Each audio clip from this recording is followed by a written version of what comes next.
fellow crafters and paper artisans. It's Chandra with Stockton Stuff. I am so excited. It is March 2024, and I am bringing you my Sheetload as the guest collaborator for March for Call Me Crafty Al's Sheetload of cards. I was really excited when Alicia asked me to participate in 2024 as a guest collaborator because she has seen some of my sheet loads, and those of you who have been following my YouTube channel and my Instagram have seen them as well. So I am sharing today's sheet load.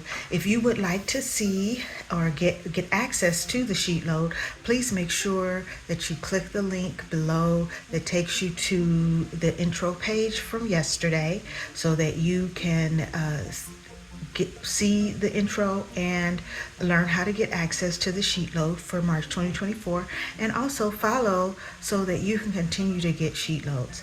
In addition, in my description box, you will also find the playlist and the list of her collaboration team. They always do some beautiful and innovative things with their sheet loads, and so I just want to share mine today.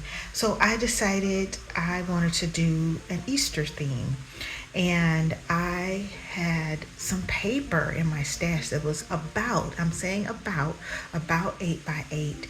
And I thought this would be a great project to use because the main sheet, as you see, is 4 by 4. I don't know if you can see that. It's 4 by 4, and so I thought, oh wow, I can get 4 cards out of one sheet. I don't know where I got this paper. I don't know if it was gifted to me or if it came in a swap with from someone, but it was all pretty springy.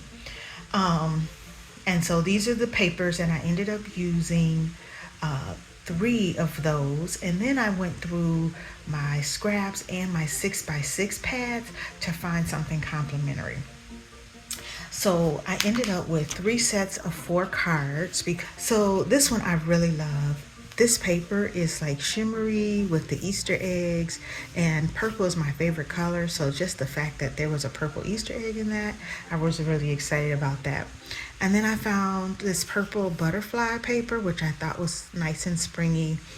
I, like many of us, have these blue butterflies in our stash, and so I decided to use all 3 of the complementary eggs here. The only color I missed was green. Got my yellow and my purple and my blue butterfly there. I had this paper in my stash. It's like a newsprint, but it had this yellow. You would have thought that I had done that on my own with, the brush around the edges, but it was already like that. So I just thought I'd use it to give it a hint of that yellow. And I was able to use one 6 by 6 piece of paper for that. And then I stamped them all the same. I had a little bit left over, so I used it as banners inside the cards. And I just made all of the sentiments the same on all 12 cards. So that's the first set. By the way, I am using Alina Crafts, this Easter set. It's been in my stash a couple of years. I may have used it before, not sure. So I used Happy Easter and special Easter wishes to you. My next set is this.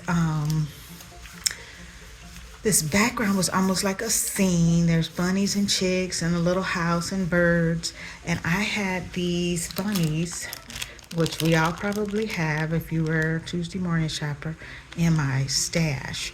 And so I used pink and white because I wanted to bring out the accent paper that I used there.